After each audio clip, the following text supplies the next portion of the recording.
Neskutečně přesné biblické proroctví. V tomto dokumentu budete svědky něčeho, co už je psáno před mnoha tisíci lety. A bylo to vyhledáno Alexander Kane, Univerzity Arkansas, Scholar, s mojí spoluprácí a s mým překladem. Je zapotřebí, aby si uvolnil svou mysl a pokud možno a máš po ruce svou Bibli, tak aby si ji otevřel a zkontroloval některé verše, které budou označeny v tomto dokumentu. Než tento dokument začne, chtěl bych jenom podotknout, že já nejsem majitelem a neboli zastupitelem nějaké skupiny, strany a neboli křesťanské víry. Dělám tento dokument jenom z toho důvodu, že Bible se ukazuje jako ten jeden nejlepší a nejstarší zdroj na této planetě.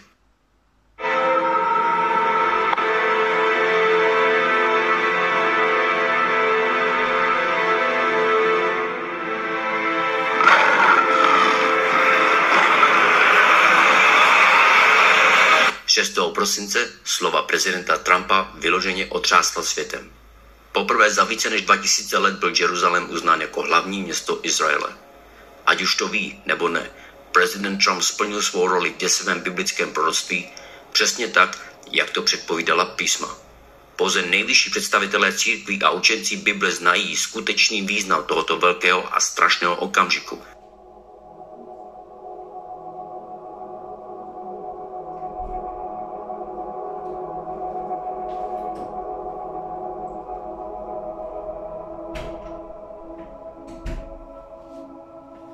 Krok za krokem propojí aktuální události se starověkými biblickými proroctvími. A uvědomte si, že proč stojíme na pokraji nejtemnější události v dějinách lidstva. Událost, která může způsobit až 290 milionů mrtvých Američanů. A nejen Američanů, ale i nespočetné číslo lidí a národů po celém světě.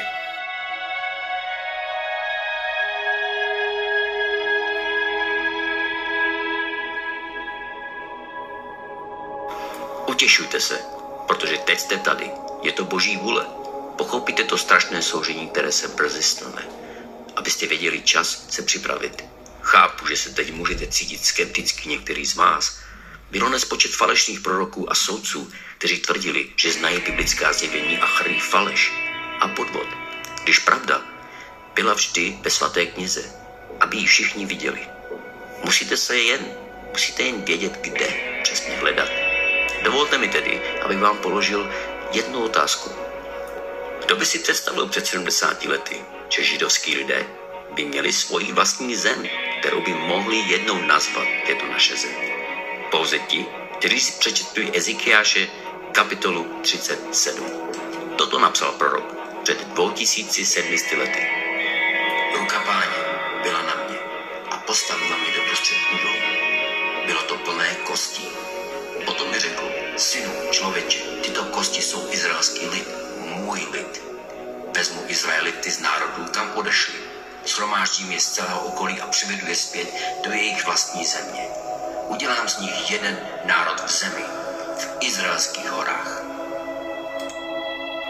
Slovo od slova se proroctví, které Ezekiel učinil, splnilo v roce 1947, kdy izraelský národ se narodil po hrůze holokaustu symbolizovaného údolím kostí.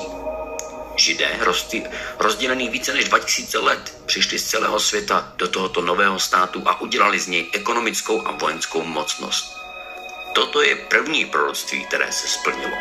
Navzdory všemu, čeho dosáhli, navzdory všem válkám, v níž bojovali proti nemožným šancím, nebyl Izrael celý. Bylo zapotřebí, aby Jeruzalém se stal znovu jako právoplatným hlavním městem. A to se stalo pouze s podporou prezidenta Trumpa. To byla role prezidenta Trumpa v biblických proroctvích a dalších velké událostí, které se odehrála přesně podle předpovědí. Na severu Izraele se však splnila další strašná biblická proroctví. Iziáš a Jeremiáš napsali hrůzu o syrské občanské válce. Toto říká prorok Iziáš. Damašek už nebude městem, ale stane se hromadnou ruinou. Iziáš 17. Damašek se stal slabý, obrátil se k útěku a zachvátila ho panika. Zmocnila se ho úzkost a bolest. Jeho mladí muži padnou v ulicích. Jeremiáš 49. Hlavní město Sýrie Damaskus byl po dobu 5000 let jedním z nejstarších a nejprosperujících měst na světě. Občanská válka, která začala v roce 2011, ji však změnila ve vyloženou ruinu. Proroci mluví nejen o válce, ale také o uprchlické krizi a smrti jejich mužů, bojujících za jednu nebo druhou stranu.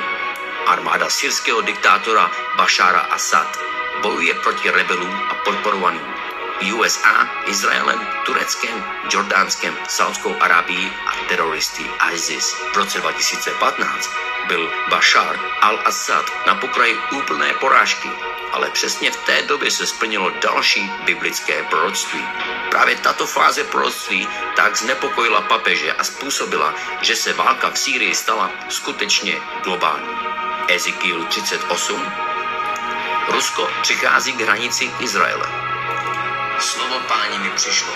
Synu člověka, postav se tváří v tvář proti Gogovi a země Magog. Obrátím to, vložím háky do tvých čelistí a vyvedu tě se svým vojskem. Perzie, Kaš a Putové budou s nimi, všichni ze štíty a přilbami, také Gomer se všemi svými vojsky Bet Togarmach. V posledních letech přijdete do země těch, kteří byli přivezeni z meče a shromážděni od mnoha lidí v izraelských horách. Stačí se podívat na mapu světa, jak tomu bylo v době proroka známo, aby porozuměl. Na sever od Kaspického moře najdeme lidi známé jako Magog, obývající zemi známou jako Roš. Postupem času se ze starověkého jména Roš stalo dnešní Rusko. Ezekiel dvakrát říká, že Magog přivede své armády z extrémního severu. Ezekiel 38 odstavec 15, Ezekiel 39 odstavec 2. K hranicím Izraele. Když se podíváte na sever Izraele, na jakoukoliv mapu Blízkého východu a hádejte, jaký národ najdete. Přesně tak, Rusko. Kromě prezidenta Ronalda Reagana, oddaného křesťana, mnohokrát řekl, že skutečně věří, Rusko bude podle Ezekiela Magogem. A co tedy slovo Gog? Badatelé Bible se shodují, že slovo Gog není skutečně jméno, ale titul. Je vládcem země Magog jako král anebo car. Ezekiel jasně říká, že Rusko přijde do izraelských hor v posledních letech. To se stalo v září 2015 a nikdy předtím. Ruská armáda, námořnictvo a letectvo se poprvé v historii zapojili do války na Blízkém východě. Jedná se o třetí velkou událost zmíněnou v Bibli. Je děsivý, jak přesné je toto proroctví. A Rusko není samo. Ezekiel 38 upozorňuje na vytvoření ruské vojenské aliance. Podle Ezekiela má Magogova armáda několik spojenců: Perzii, Puty, Kuši a Gomer a Togarma. Irán byl známý jako Perzie po většinu své historie. V době proroků i mimo ní. V roce 1935 změnila svůj oficiální název na Iránskou islámskou republiku. Právě teď jsou iránští vojáci na zemi v Sýrii, kteří bojují po boku s Rusy a silami věrnými režimu Bašára Asada. Putové a Kuš jsou stará jména Libye a Egypta. Za poslední 2 roky Rusko a Irán vybudovali spojenectví s dalšími blízkovýchodními muslimskými národy. Egypt, Libye, obě dvě utrpěly občanské války a nové vedení je k Rusům velmi přátelské. Ale největším překvapením je pozemek známý Ezekielu jako Gomerovi a Togarmahu. Historik Flavius Josephus uvádí jako lidi Togarmach a Gomer, které žili na území dnešního Turecka.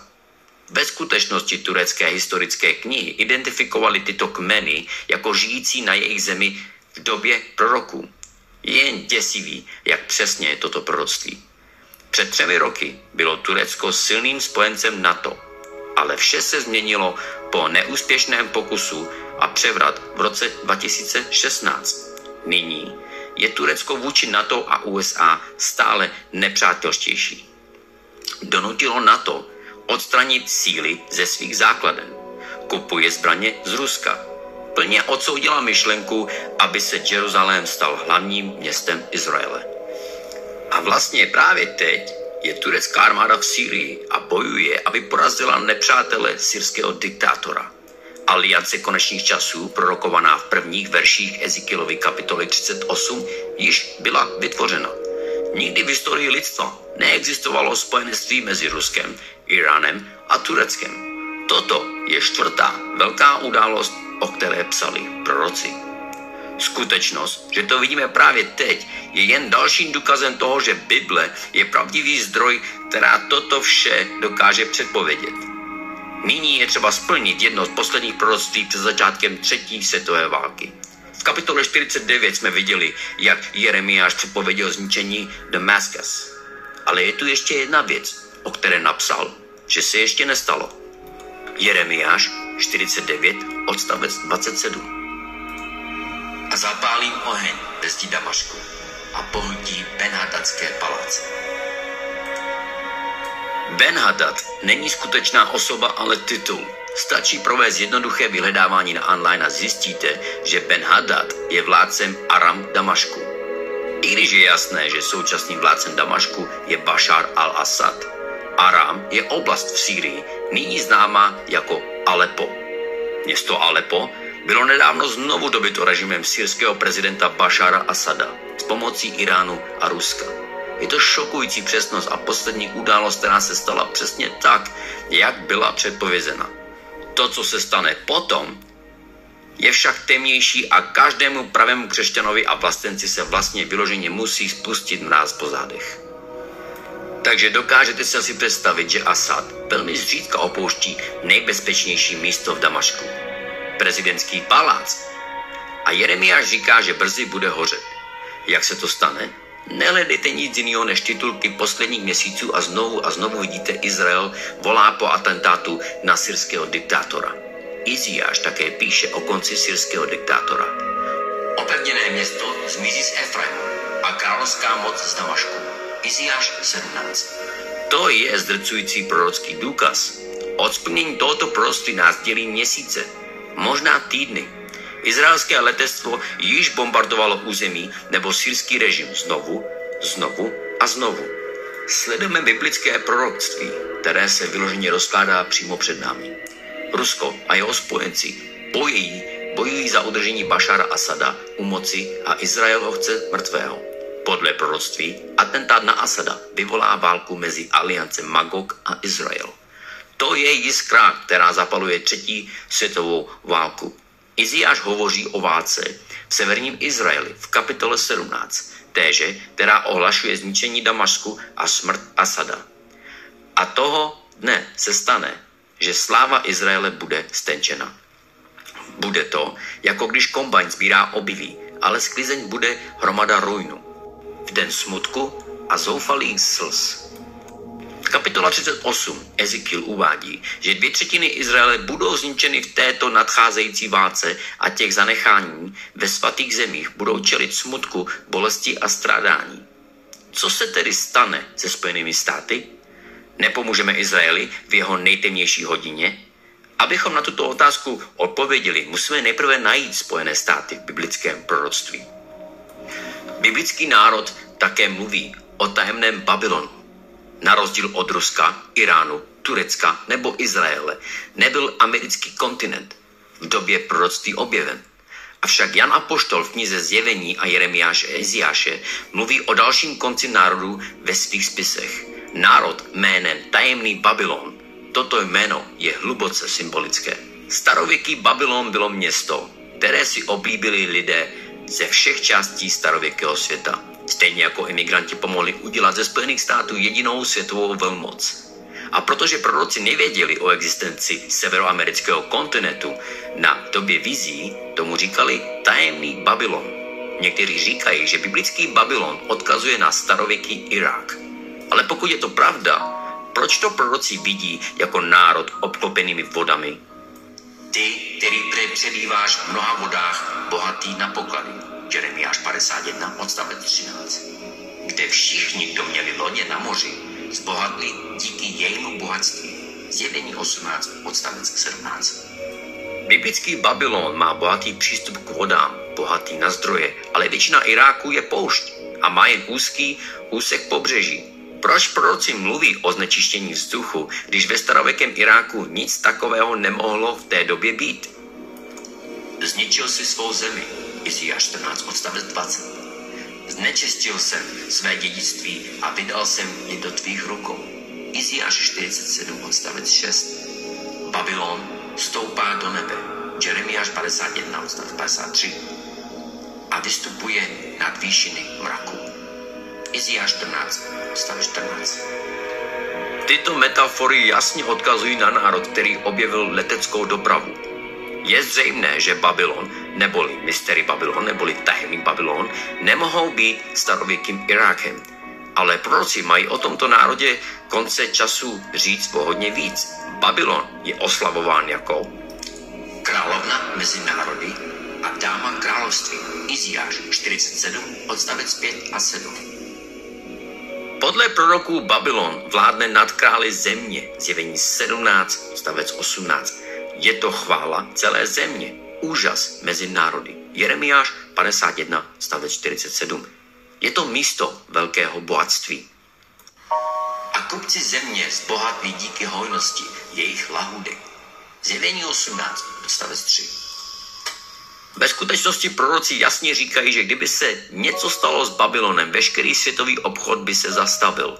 Kupci země budou nad ní plakat a truchlit, protože jejich náklad už nikdo nekupuje. Zjevení 18, 11. Je to vojenská síla číslo 1 a říká se jí kladivo celé země. Jeremiáš 51, odstavec 30. A stává se hrdým a arrogantní a nebere v úvahu svůj konec. Proto teď slyš, ty, který si dávám rozkoší, kteří přebýváš nedbale, říkáš ve svém srdci. Jsem a nikdo kromě mě. Izajáš 17, 7-8. Jak moc se oslavila a žila lahodně, protože ve svém srdci říká, sedím jako královna, nejsem vdova a neuvidím žádný smutek. Zjevení 18, odstavec 7. Zní to jako americká výjimečnost, silná víra zakořeněná uvnitř těchto lidí. Amerika se liší od ostatních národů. Je ve všem lepší, než jsou ostatní? To je opět velmi přesné. Poslední vodítko, které nám proroci zanechali, je neuvěřitelně přesné. Písmo často Babylon označuje jako ženu. Podle knihy Zjevení sedí na vodě, 17 odstavec 1. Má v pravé ruce zlatý pohár, 17 odstavec 4. A na hlavě korunu ze 7 paprsků. Jan apoštol hovoří o Zjevení, 17 odstavec 18.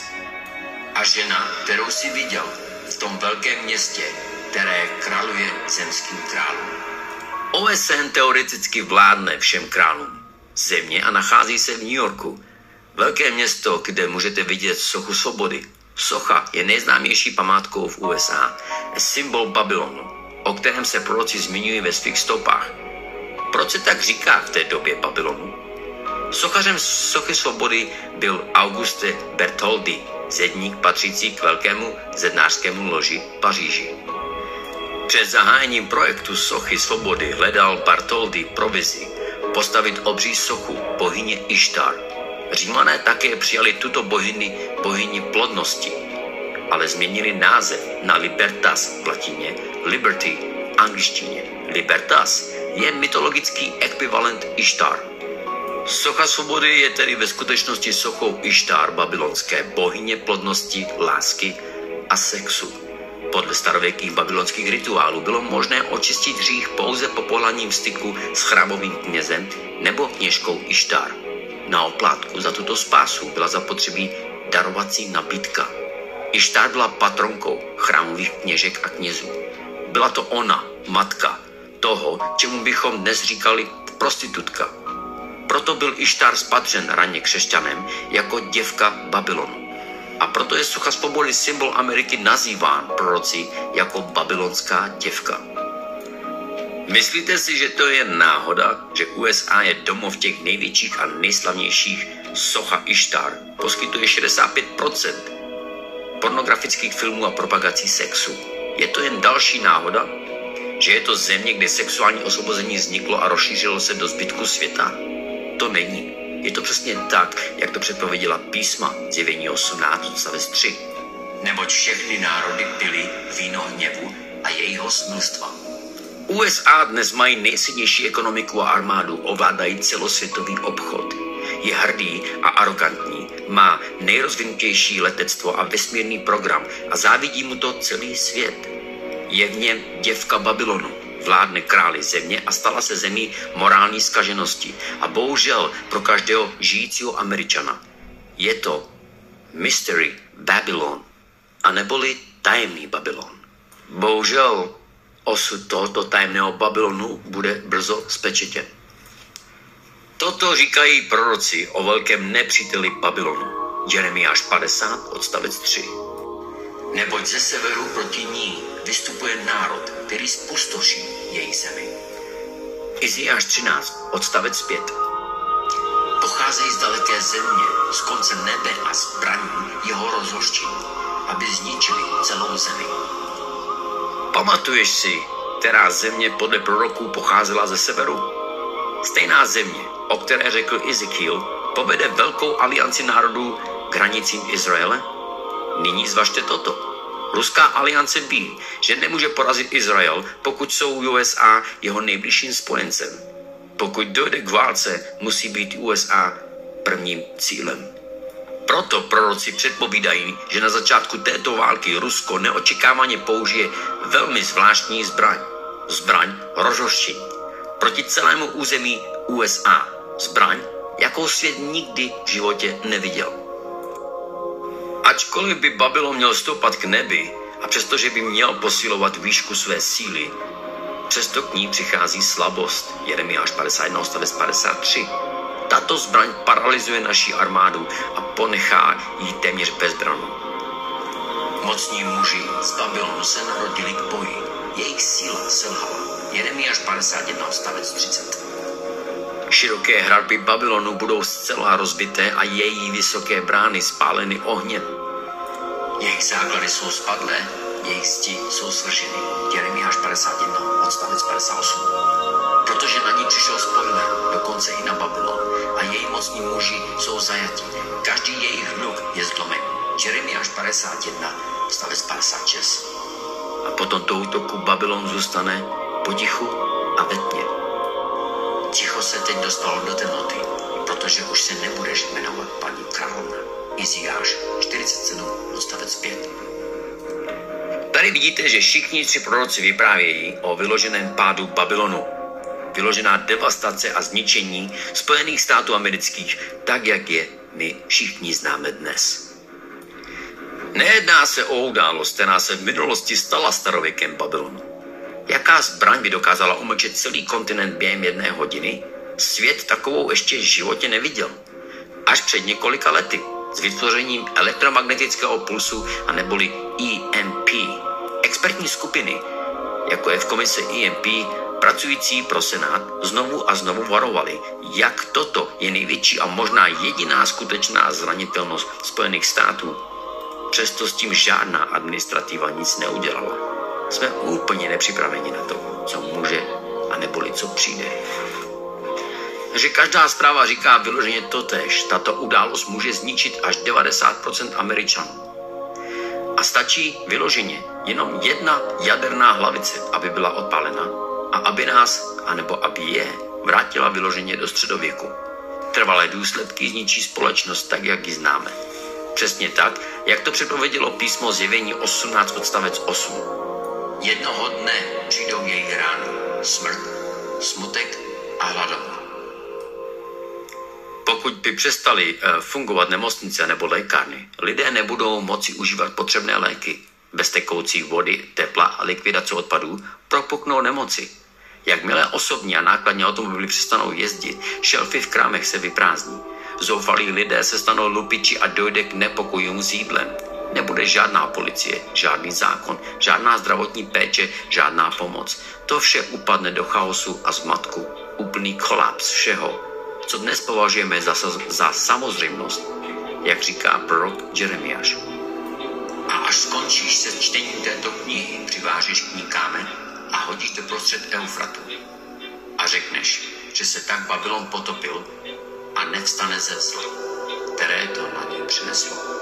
Jeremiáš 51, 63 a odstavec 64. A A toto bude nový začátek tribulace a velkého smutku. Neboť tehdy bude velké soužení, jaké nebylo od počátku světa až dosud. Matouš 24, odstavec 21. Přesto prorok stále ukazuje, že existuje ještě naděje. Podle Matouše budou všichni, kdo těmto slovům naslouchají a uvěří a podniknou správné kroky, budou zachráněni. Ale ten, kdo vydrží až do konce, bude zachráněn. Matouš 24, odstavec 24.